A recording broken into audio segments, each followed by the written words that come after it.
Well, hello and welcome to the New York Foreign Press Center, and welcome to the journalists who are joining us virtually. Our distinguished briefer today is Isabel Coleman, who serves as the Deputy Administrator of the United States Agency for International Development. My name is Doris Robinson, and I am the briefing moderator.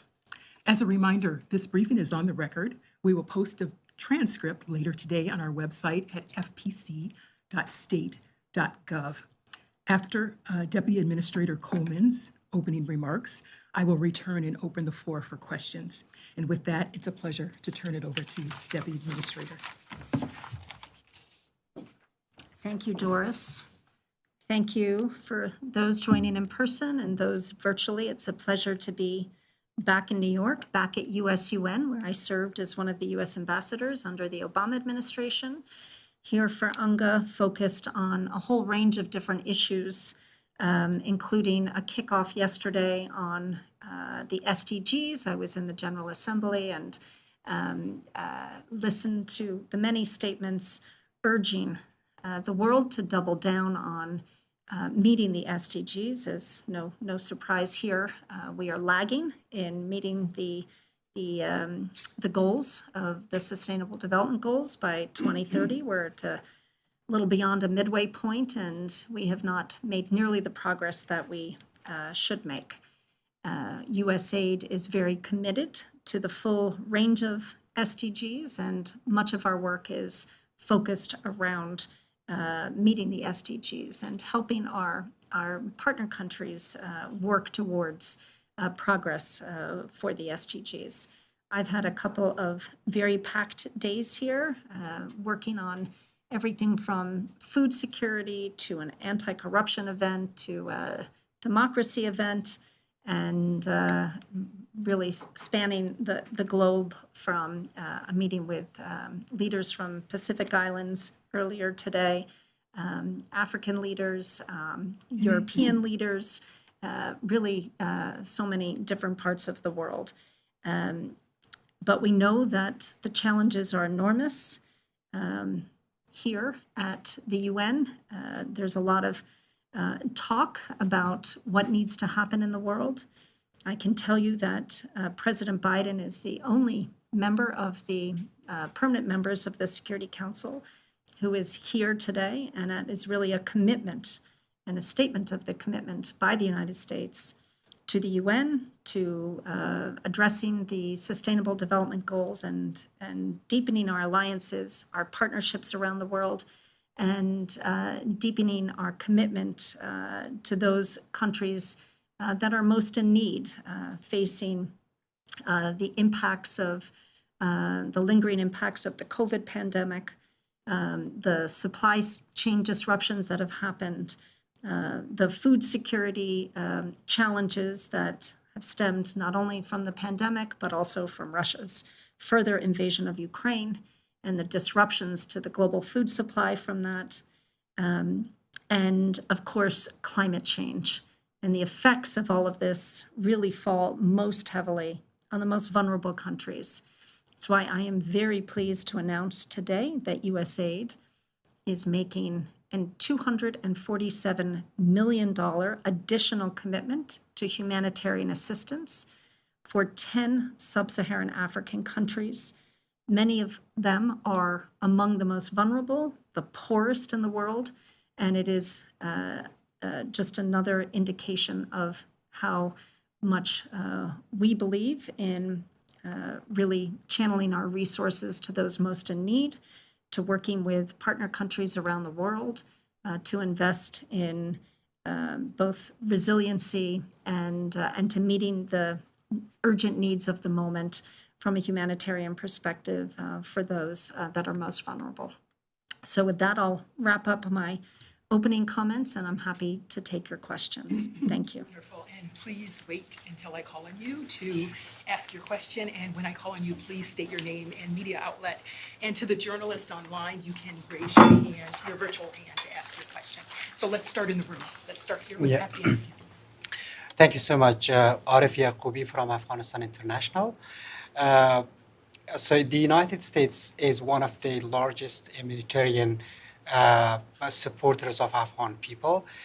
but there are news and concerns that Taliban get some of the aids that has been sent to Afghanistan by USAID and other organizations. So I would like to ask you what is your explanation on that? And my second part of the question is that how the Taliban have intervened in the structure of sending aids to locals across the country. Thank you. Thank you for your question. Yes, to underscore what you just said, the United States is the largest, single largest donor to Afghanistan and remains so. And we are deeply committed to the Afghan people. The concerns that you are raising about how we are delivering aid in Afghanistan, we go to extraordinary lengths to ensure that the aid that we are providing goes directly to the Afghan people. We do not provide assistance to the Taliban. And we work closely with our partners to ensure that the support that we're providing is going to the intended beneficiaries. We have had some challenges on that. We've had some aid interference by members of the Taliban, but in those instances, we have explained how we operate and that our delivery of aid has to be directly to beneficiaries. And if we've not been able to achieve that, we have paused our aid in those particular cases. So we did run into a problem in Gore province, for example. We suspended our aid, but we have been able to work through with local authorities to ensure that the aid is now going directly to beneficiaries, and we have been able to restart our aid. But the issue that you raise on aid interference, I think, is one that we have to remain vigilant and really explain again that our aid is intended to benefit the Afghan people and only the Afghan people in Afghanistan. Thank you. Thank you. Let's go to Ukraine. Oh, thank you. Dmitry Anovchenko, Ukrainian television correspondent. Ma'am, you mentioned the food security, and every Ukrainian, everyone from my audience is concerned about the future of the Black Sea grain deal. A couple of days ago, Jake Sullivan told, and I will quote, that we don't see an immediate pathway back to this, but we will continue to press on them, means pressing on Russia. But even if there is no immediate pathway, maybe it's just a roadmap. So could you just describe some steps which might be the part of this roadmap for returning to the grain deal? Thank you, Dmitry, for that question. You are raising what is truly one of the great challenges of our time right now, which is that Russia has invaded Ukraine and really disrupted the grain exports from one of the world's most important breadbaskets, Ukraine. And prior to the war, 97% of grain exports, agricultural bulk exports from Ukraine, exited the country through the Black Sea.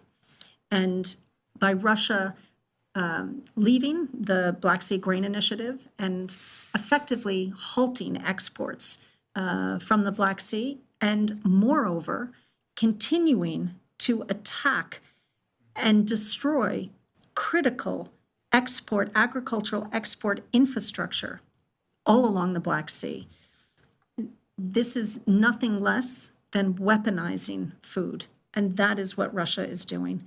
Now, unfortunately, I do share our national security advisor's perspective that there's no clear path back, but we do encourage the countries of the world that are quite dependent on food from Ukraine to continue to push for reopening of the Black Sea Grain Initiative or reinstitutionalizing of that and push Russia to go back into the deal.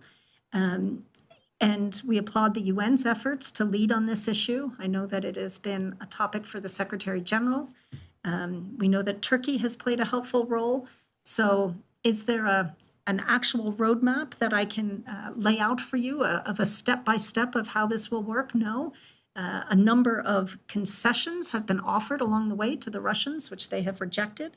And I think it's really beholden on the big food importers in the world, and that includes China, that includes many countries in Africa, to continue to and to push on Russia to go back into the Black Sea Grain Initiative. Thank you. Thank you. Let's go here. Manik Mehta, I hope you remember me. Yes, I do.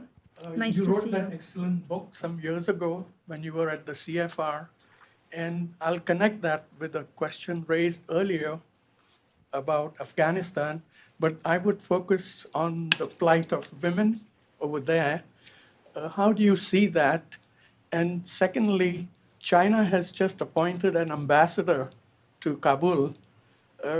It's not just a de facto recognition, but a de jure recognition of the Taliban regime. Thirdly, which is again related to the two questions, India is generating a lot of crop known as millet. I'm sure you're familiar with that. And they are in a position to supply the world. They say that it's a solution to the food insecurity. Would that be a viable proposition? Well, thank you for your questions. I will start with Afghanistan and your question about women and girls in Afghanistan. And it is, I would say, one of the most unfortunate elements of the Taliban has been the reprehensible edicts that they've put in place, really prohibiting girls to attend school beyond primary school. So this is an issue that we at USAID feel very strongly about. We know that Afghanistan will not be a stable and prosperous country if it does not invest in its full population and does not realize the potential of its full population, including women and girls. There's no amount of aid and assistance that will be able to compensate for policies that really set the country backwards by prohibiting girls and to achieve their full potential by going to school. So we will continue to do what we can to educate women and girls, both inside Afghanistan, Afghan women and girls inside the country and outside the country. But we do call upon the Taliban to reverse these really self-defeating edicts that they have imposed, which when you look at polling are quite unpopular in many parts of the country itself. In terms of the food security. China's ambassador. Oh, China as well. You know, I can't speak for China's foreign policy, but I can tell you that from a values perspective, it is not a step that we would be taking or that we will be taking anytime soon. With respect to be engaging in that way.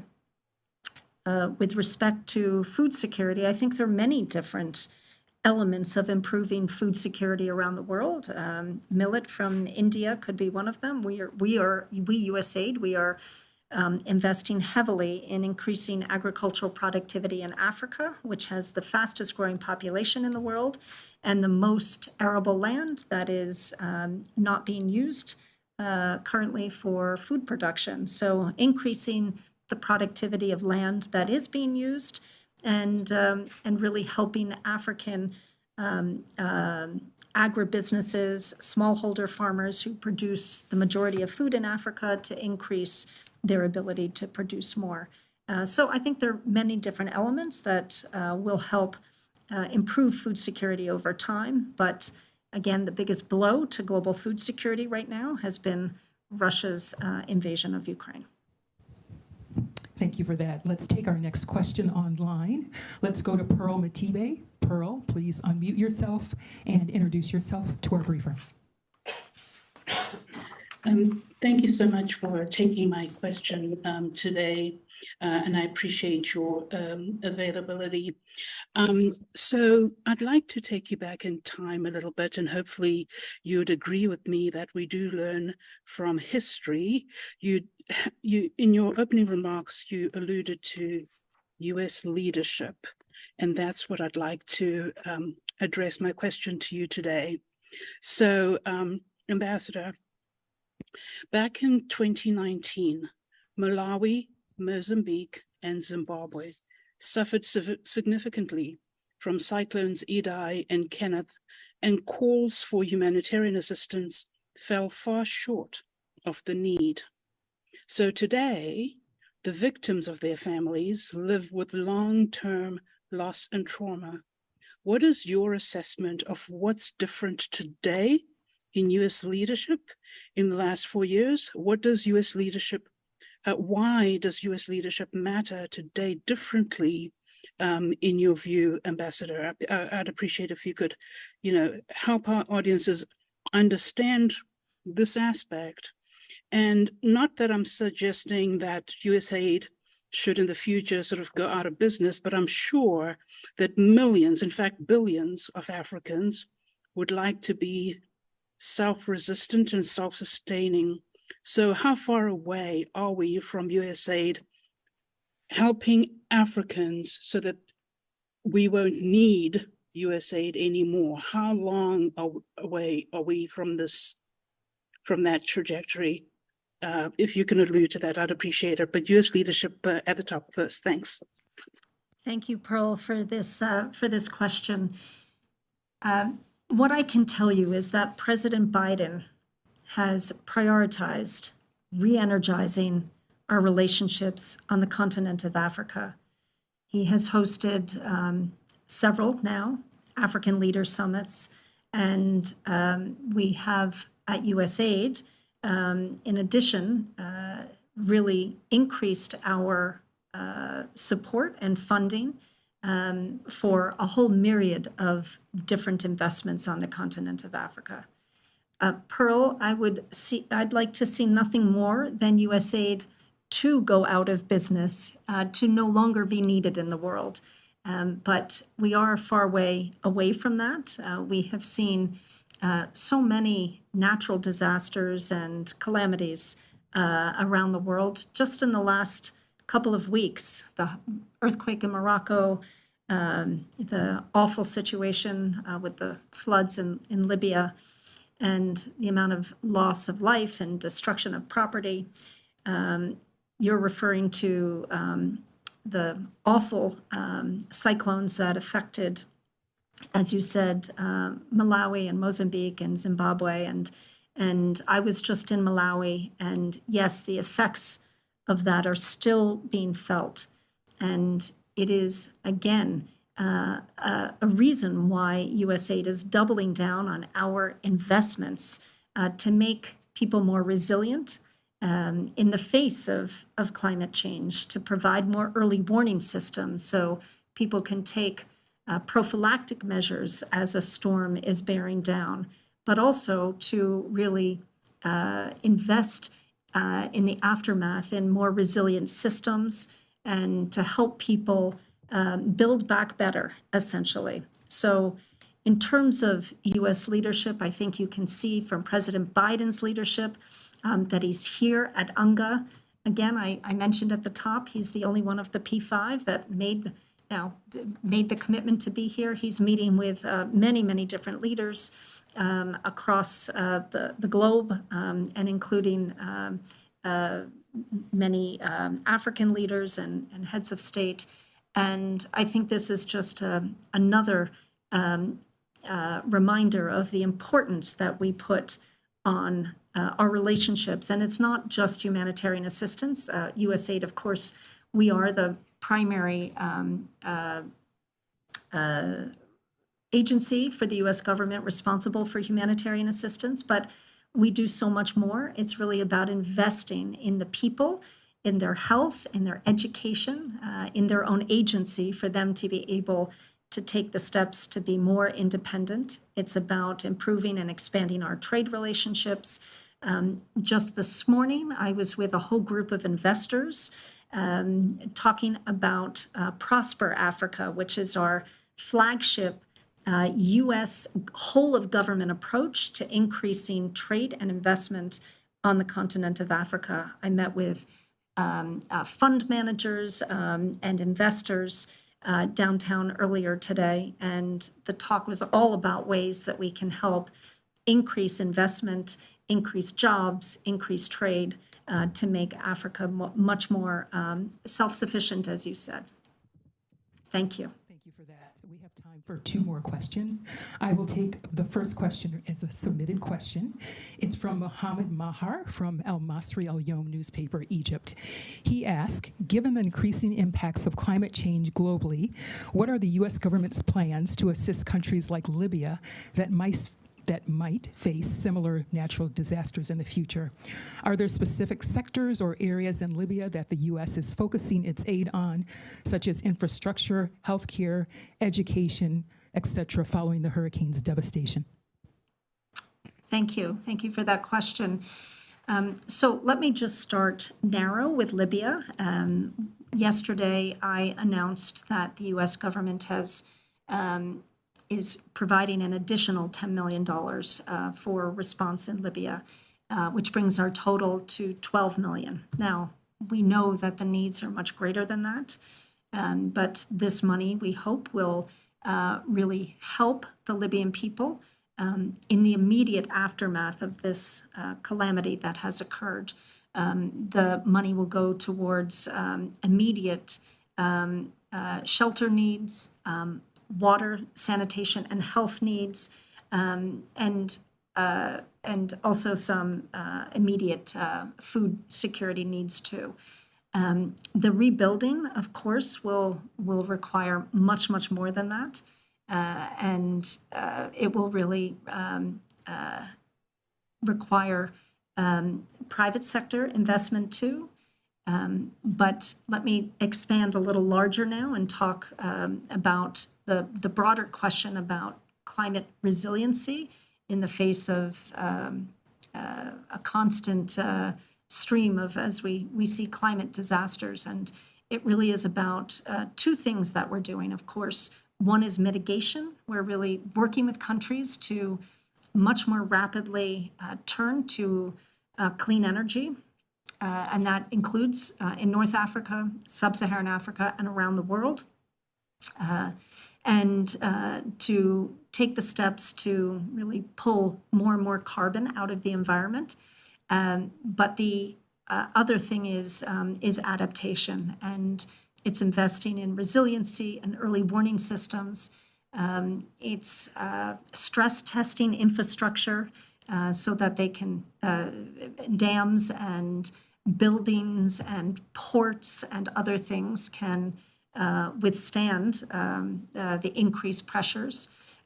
It's also investing in food security, as we've talked about. So providing farmers with more resilient farming methods, drought-resistant seeds.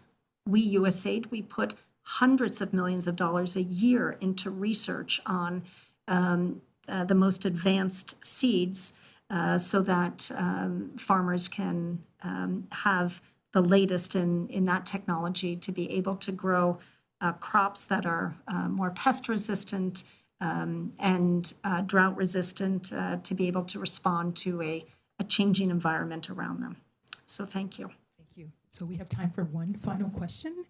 Let's see if there's someone who didn't get a chance to ask a question first. I have, Well, sorry, thank you. I have a follow-up question. So you mentioned Use that, your name. yeah, I'm sorry. Arif Yaqoubi from Afghanistan International TV. So you mentioned that there was a challenge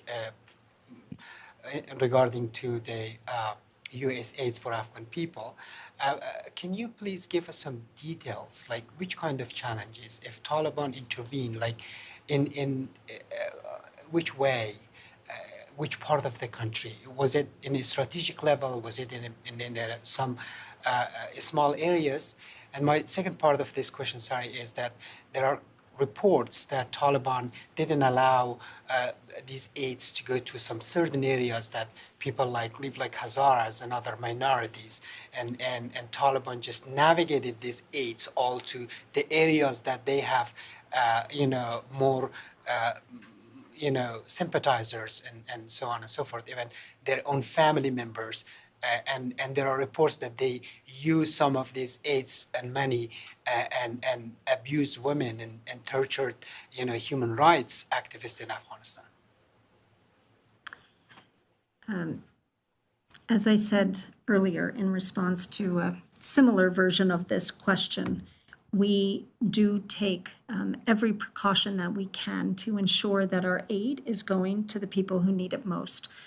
The most important way we do that is to ensure that our partners who are on the ground delivering the aid control the targeting of beneficiaries.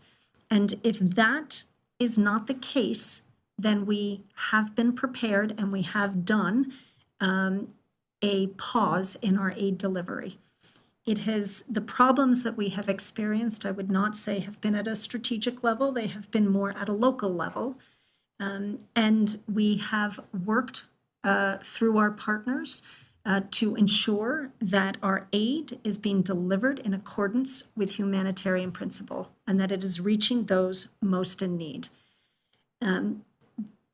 I have acknowledged that we are aware of some incidents of interference in aid delivery, but again, we have halted delivery in those cases and worked through it, and we continue to make it absolutely clear that our aid cannot be delivered unless it is in accordance with independent targeting and humanitarian principle.